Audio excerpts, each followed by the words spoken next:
এবং আল্লাহ রাব্বুল আলামিন কোরআনুল কারীমের মধ্যে বললেন, কুল, হে রাসূল আপনি জানিয়ে দেন, তামাম বিশ্ববাসীকে আপনি জানিয়ে দেন, ইন কুনতুম তুহিব্বুনাল্লাহ, যদি তারা আমি আল্লাহকে ভালোবেসে থাকি।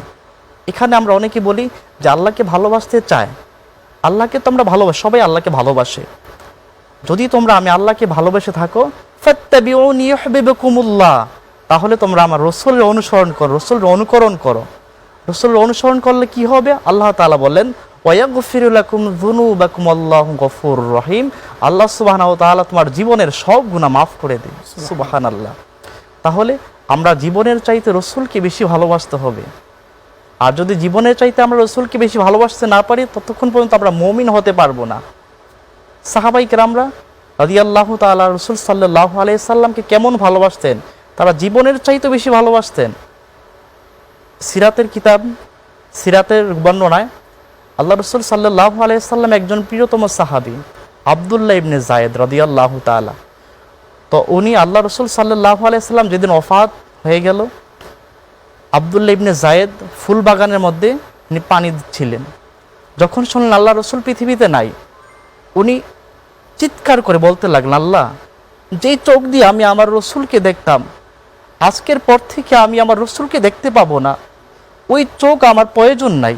ইয়া রাসূলুল্লাহ, রব্বুল আলামিন আমার দৃষ্টিটাকে আপনি নিয়ে যান। আব্দুল্লাহ ইবনে যায়েদ হাত তোলেন, হাত নামার সাথে সাথে আল্লাহ সুবহানাহু ওয়া তাআলা তার দৃষ্টিটাকে নিয়ে গেলেন। এর নামই হচ্ছে মোহাব্বত। তিন প্রকার: মোহাব্বতে আকলি, মোহাব্বতে তবিঈ, মোহাব্বতে ঈমানি। সাহাবায়ে কেরাম রাসূল সাল্লাল্লাহু আলাইহি সাল্লামকে ভালোবাসতেন মোহাব্বতে ঈমানি, মোহাব্বতে তবিঈ, উভয়টাই ছিল তাদের মধ্যে ভালোবাসা। তাহলে আমরা যদি ঈমানদার হতে চাই, আল্লাহ রসুলের হাদিস অনুযায়ী, আল্লাহর কোরআন আয়াত অনুযায়ী আমরা ঈমানদার হতে চাই, তাহলে আমরা রসুলকে ভালোবাসতে হবে। জীবনের চাইতো রসুল সাল্লাল্লাহু আলাইহি সাল্লামকে বেশি ভালোবাসতে হবে। আপনি চমৎকার বলেছেন। মাওলানা আব্দুল কাদের সিদ্দিকী, আপনি যদি বলেন যে রাসূল করিম সাল্লাল্লাহু আলাইহি সাল্লামের প্রতি ভালোবাসার প্রয়োজনীয়তা কি রয়েছে? আল্লাহর নবীকে ভালোবাসার প্রয়োজনীয়তা এই জন্য, কারণ উনি হলেন আমাদের জন্য মডেল।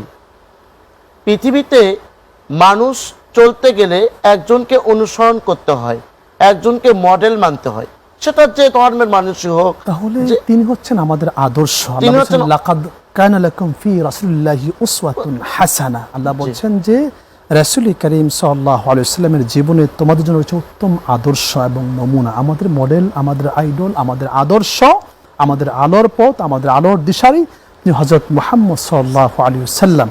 তো সেই নবীজিকে ভালোবাসার প্রয়োজনীয়তা সম্পর্কে আপনার কাছ থেকে জানবো, তবে বিরতির পর। সুপ্রিয় দর্শক শ্রোতা, আপনারা দেখছেন আপনাদের প্রিয় অনুষ্ঠান দারুস সুন্নাহ ইন্টারন্যাশনাল মাদ্রাসা নিবেদিত কল্যাণময় সাহারি। দর্শক, সময় হলো বিরতির। নিচ্ছে ছোট্ট একটি বিরতি, আমাদের সাথেই থাকুন, ফিরছি আমরা কিছুক্ষণ পর।